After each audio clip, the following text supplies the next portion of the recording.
Hello and welcome to Rajya Sabha TV. You're watching Discussion today with me, Tina Jha. Prime Minister Narendra Modi on Thursday laid the foundation stone of the new Parliament building. Describing the event as a milestone in India's democratic history, he asserted that if the old Parliament House gave direction to the country post-independence, the new one would be a witness to the making of an Atmanirbhar Bharat. Noting that India's democracy is a system developed through centuries of experience, Prime Minister Modi said, usually when democracy is discussed elsewhere, it is about election procedures, governance and administration. But here in India, democracy is a value and a way of life. He said democracy in India has always been a means of resolving differences along with governance. Different views and different perspectives empower a vibrant democracy. But in the same breath, he underscored the importance of dialogue, asserting that Indian democratic traditions predate the Magna Carta, a 13th century document which many scholars consider as the framework for a modern republic. The Prime Minister said that the day is not far when the world will term India the mother of democracies, if Indians extol the country's democratic history with confidence. In fact, the Prime Minister also went on to urge the people to take a pledge to keep India first and asserted that every decision should increase the strength of the country, whose interest, he said, should always be paramount. So on Discussion today, we will analyze all these key points made by the Prime Minister during his speech at the historic foundation stone-laying ceremony of India's new Parliament building. And for this, we are joined by two distinguished panelists on our program. Let me introduce them to you. We have with us Mr. Sanjay Singh, senior journalist, and Mr. Praful Ketkar, editor, the organizer. Welcome, gentlemen, on this edition of Discussion today. But before we begin discussing, let me play out the sound bite of the Prime Minister, where he talks about the new Parliament becoming a testament to Atmanirbhar Bharat. In fact, we'll discuss once we play that sound bite. साथियों, पुराने संसद भवन ने स्वतंत्रता के बाद के भारत को दिशा दी, तो नया भवन आत्मनिर्भर भारत के निर्माण का गवाह बनेगा। पुराने संसद भवन में देश की आवश्यकताओं की पूर्ति के लिए काम हुआ, तो नए भवन में 21वीं सदी के भारत की आकांक्षाएं पूरी की जाएगी। Okay, so beginning the discussion with Mr. Praful Ketkar. Sir, welcome to Rajya Sabha TV. You heard the Prime Minister, very significant points with regard to our democracy, which the Prime Minister made in clear-cut terms as to how to strengthen our democracy. But if we could look at the current context, which according to you is the most significant highlight from the Prime Minister's speech? See, I would, for me, there are three key takeaways from his speech. One, he didn't go into the mode of negation. He didn't say that, oh, this was created in the British era. No. Every moment, in fact, he praised the, our democratic values right from the time of Vedas. He gave example of Sabha, Samiti, then, the Basaveshwara's Sabha Mandapam, Rajendra Chola's, the experiment with democratic setup. So that spirit, and where he stressed the importance of dialogue in democracy. I think this subtle but still very important messaging of going for this new building of our Parliament House. Secondly, he made one important point that if the new Parliament was, kind of pave the way for the post-independent India, this will be actually a symbol of aspirational India, not just Atmanirbhar, because essentially when we got independence, our thinking was limited to self-sufficiency, and that was but natural. Yes. But now we are looking something beyond that. So those aspirations should be symbolized through new structures. And thirdly, when politically many people are curious why we are going into this new building, what is the need now, the numbers, the technology that is being used, everything clearly shows that it is as per the requirement of changing India.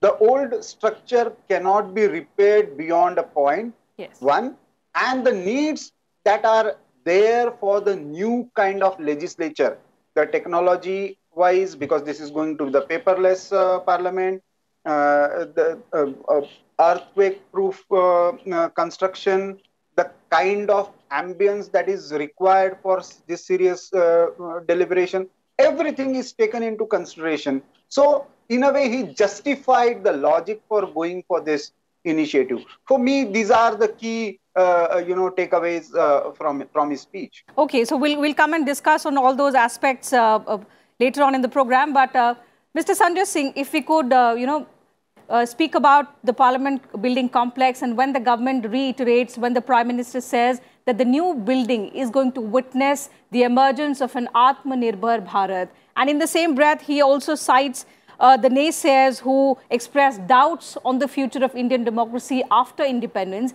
In that context, if we are to see, do you see this new Parliament building as an icon of contemporary India's resurgence? Yeah, I couldn't agree more. The fact remains that this new Parliament building is being constructed, and also redevelopment of Central Vista.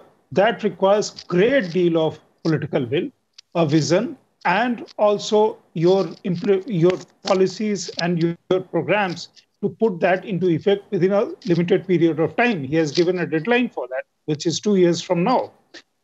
Having said that, see, Prime Minister Modi is somebody who takes as popular aspirations as a challenge, which he wants to turn for his government into an opportunity.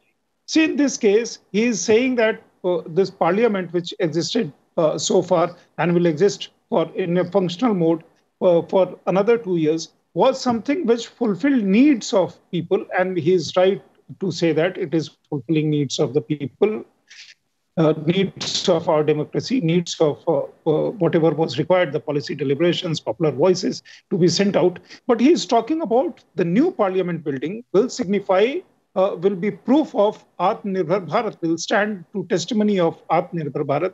Now, what is Atmanirbhar Bharat? Atmanirbhar Bharat is about creation of a new India, a strong, confident India, which relies less on import, more on exports, a new kind of economy, a new kind of situation whereby India is looked upon internationally as a power, as one of the front leaders, both economically, politically, militarily, in all sense of whatever a powerful country can be perceived or a front-ranking country can be perceived. He is not afraid of popular aspirations that are there. Therefore, he goes out and say that this new parliament building will meet aspirations of people, which is very important one. Yes. Second, this new parliament building is also about creating monument of modern India, which is, so to say, as Prafulji was saying, this was very nice of him, that he did not talk about any legacy, British legacy, so to say. This is a beautiful, beautiful building. But again, the fact remains that we call this area as Lutyens' Delhi. That building is a remarkable building, but fact, India needs to construct a building, a parliament house of its own, created by India for people of India. So therefore, the significance of it lay much, much more.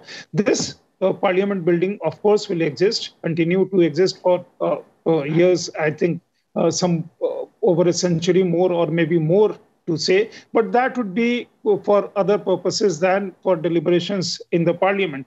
See, he talked about the democracy which is strength of India, the democracy, the way it has evolved in India, when naysayers were from the beginning since 1947 or prior to that, till date, are trying to somehow negate or create an impression that democracy is not very functional in India. They are columnists, they are naysayers, they are perennial critics, they are habitual critics, and they are also people not just in India, but those elements within India are trying to fan that kind of impression abroad, which sometimes appears in some foreign newspapers, journals, and their TV shows, which I think, which again is a completely wrong thing. And when he says that in years to come, the world will recognize India as mother of all democratic setups, which is very true. As of now, India, the way India perceives, take for instance, the recent round of election that India faced, assembly elections and some 58, 59 by polls in different states. During pandemic era, some countries have had elections, but no country in the world had election of this magnitude. Another point D, when he talked about aspirations, need for dialogue, and the India first, and the keeping national interest at the forefront, he also is addressing to people and who are sitting on Delhi borders and their sponsors. Their sponsors are in the back room. The people who have put farmers on the forefront to make it an emotive issue. Their real intent is something very, I call that dangerous. Sure, and, I'll bring that. I'll bring that point to Mr. Ketkar, because earlier on in his answer, he pointed out the importance of dialogue, which the Prime Minister highlighted in his speech as well. That in democracy, you can have different ideologies, you can have differences of opinion, but at the end, what should matter the most is to, in the national interest, in the interest of the public at large, dialogue should always be the only and the best way to resolve differences. And Mr. Ketkar, that is one area, if you look in the current context, the manner in which the opposition parties or, some sections of the society are trying to disrupt this democratic value of our country. The dialogue isn't very, very important now, but disruptions are. Absolutely, Tina. See, when I listened to Prime Minister's speech today, I could connect it where he is coming from. In his last speech on 25th November 1949, Dr. Babasaheb Ambedkar, in his famous speech called Grammar of Anarchy, actually had given a warning related to this. When the constitutional methods are available, and he said, if you really want to sustain as a democracy, then one most important thing is that we should do away with all anarchist and disruptive methods. And this warning was a deliberate thing, because he knew very well, and actually Prime Minister recontextualized that vision by Dr. Babasaheb Ambedkar. But while doing so, we should also understand, when he is talking about, say, this new building is going to be the monument of Atmanirbhar Bharat. In this, many people, limit it to the economic and trade-related context of it. For me, the way Prime Minister defined the values of democracy in India, in this Atmanirbhar, this not Nirbhar, that is dependence or interdependence part, but the Atma part is very important, the selfhood. What is that unique value that India adds to democracy? Because you will never find the kind of diversity we have in terms of religion, in terms of languages, in terms of even agricultural crops, seasons, everything. Art and and still, culture, yeah. We have this beautiful civilizational value of coexistence. We don't see them as dichotomies. We don't see them in binaries. We don't see them as conflicts. We celebrate differences and will still understand the inherent unity lies within. That is the beauty of India. That is the idea of India. That is the thought of India. That Atman Bhav, that sense of selfhood, that needs to be resurrected, and that is possible only through dialogue, because that has been the cardinal principle on the basis of which civilizationally we have survived. We didn't kill anybody for disagreement. We didn't discard any opinion for disagreement. Mr. Ketkar, degradation of politics over the years. Do you agree that in recent years, the political discourse in the country has just worsened, And what are the reasons that could have led to such a degradation, such a low level of political discourse that we are witnessing? See, in fact, post-emergency, right from 1970, late 70s, we have seen the institutional, I would say, degradation. But fortunately, and Mr. Sanjay Singh rightly pointed out, it is not the people. People have been very smart because thanks to our, civilizational values that are rooted in democratic spirit, people have been very smart through a very silent, transformative voting method. They have shunted out such elements over the period of time. And every time we see that, the things are getting worse, they come up with some surprising things. They give a mandate in a particular direction where things automatically get balanced out. That we see, we saw immediately after emergency, then we saw in 89 or even in 98, 99, the way things happened. And of course, 2014 was certainly a landmark election. So peacefully transformation, change of guards can take place. People still believe in that method.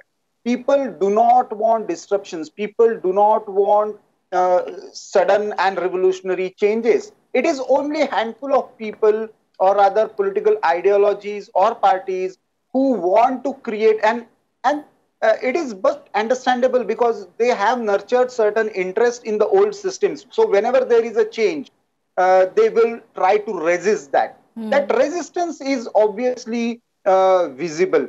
But I think once you are in democracy, you have to accept the mandate, and on the basis of that mandate, the changes that are taking place are also should be acceptable. Yes. Unfortunately, that is not happening with India's, previous elites who are seeing, who are not ready to accept this democratic transformation, and that's why perhaps they are becoming more irrelevant as far as in the people's court. So, and perhaps that's why we heard the Prime Minister reaching out to the people, asking them, telling them that it's your responsibility to awaken that optimism in our democratic system. Mr. Sanjay Singh, if we've spoken about what role should the public representatives, the elected representatives should be playing, what is their responsibility in upholding the democratic values, but when it comes to the general public, what role is expected out of them in strengthening the democratic system? Over the years, I've seen over the decades, people have always been very, very intelligent, and Prafulji was saying that is reflected in their voting pattern. We had also seen a situation where some criminals were entering politics a few decades ago, and they were also successful in some instances. But in some years down the line, they actually weeded them out, and many of them started losing elections. Today, there are very few those kind of hardened criminals who enter into legislation. Now, Modi's election in 2014 and 2019, that way is a landmark election for two reasons, I would say. A, the kind of determination and the kind of collective will people showed. In fact, it was not just for a change of government, it was for a change of system, which is prevalent at the center, which was prevalent at the center. And therefore, they gave greater mandate to Modi because the kind of deliveries Modi government delivered to them. And that public consciousness, they make a differentiation between who is right, who is wrong, whose politics is positive, whose positive politics is negative. And thus you see Modi is, as Prime Minister, he also talks as leader of the country, because at many a times you tend to see Prime Minister just as head of government, but he in a way represents collective will of people of India as Prime Minister. So therefore, Prime Minister Modi, when he says that, he also does what we call Jan Jagran, or public awareness. not only during elections, but throughout the year, he engages himself in the programs and policies where he comes out and talks at length, and people actually like to hear that. If that were not the case, I would take a very recent example. His call for Janta curfew was an absolute success. Not a soul came out of. You can't see a situation whereby one appeal of Prime Minister of India, Prime Minister Modi, making that appeal. I don't see that possibility happening in any other country and when with any other leader in India. So therefore, people over the years have known how to differentiate between good, bad, and ugly. People have also known to differentiate between positive politics and negative politics. And I'm sure in times to come that the positive, progressive move that we are seeing in popular mood, their consciousness, and their will to collective will to weed out wrong and choose right is only going to increase. Okay. Mr. Ketkar, one response from you on the public participation. One thing that Sanjay Singh points out, and we've seen in the last 6 years, is public participation is one area where, of course, Prime Minister Narendra Modi is extremely successful at. Be it the Swachh Bharat campaign, Sanjay Singh pointed out Janata curfew, the manner in which he handled considering India is a largely populated country, but the manner in which during the COVID-19 pandemic, one address from the Prime Minister and people would just blindly follow. These are examples of how he can evoke public participation with his campaigns. Now he speaks about nation first. So as a government, there have been several policies where the government will keep in mind the nation's interest. But when it comes to the common people like us, how can this sentiment of keeping India above everything be evoked in the common citizens? See, I believe that, there are 3 C's that makes this possible. One is, of course, his style of communication. He communicates with public, heart to heart, and that is his one skill as a leader that works very well for himself and for the country. Besides that, the kind of credibility he carries as far as actions are concerned, the commitment is obviously seen from those words as well as actions. So people, tend to create and go with their leader. So this, credibility, communication, commitment, these are the factors that make one as a leader. And Prime Minister Modi personified that through his action. I would like to add one example, which is more difficult in a country like India, when he gave a call for give up, giving up subsidy for something else. That is, I think, incredible, and huge number of people coming out and saying that we don't need this initiative. Now, I think we need to go beyond this because, as we know now, the social media, which Prime Minister again uses very effectively, has a flip side of it. The rumor mongering, the use of data manipulation that happens very quickly.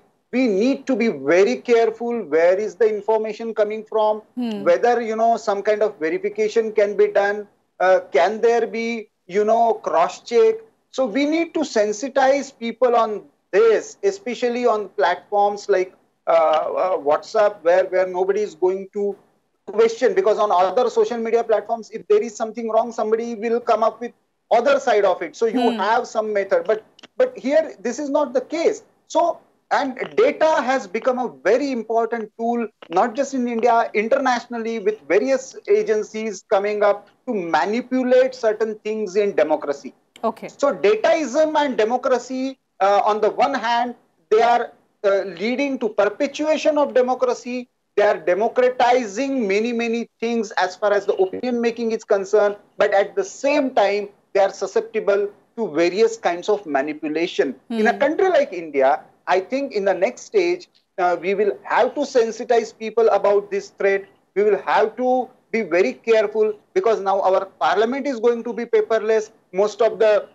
the bills and everything is going to be on the screen of the people. The data is going to be very, very important. The server, the source, the code, everything is going to be very critical aspects of our democratic functioning. And there I feel as a democracy, as a mature democracy, aspirational 21st century democracy, we have to be move a bit in sensitizing people on this front as well. Certainly. So critical aspects there where the government will have to, of course, keep an eye and work towards that. But I'm running short of time. So on that note, I'll have to call it a wrap on discussion today. Thank you, Mr. Ketkar and Mr. Singh, for joining us on the program and sharing your perspective on the subject with us. So with that, it's a wrap on discussion today, this edition of Discussion Today. We'll be back same time tomorrow now with another topic and another set of panelists as well. You can also watch our program online on YouTube and Twitter as well, and you can send us your feedback and suggestions there. Thank you very much for your time.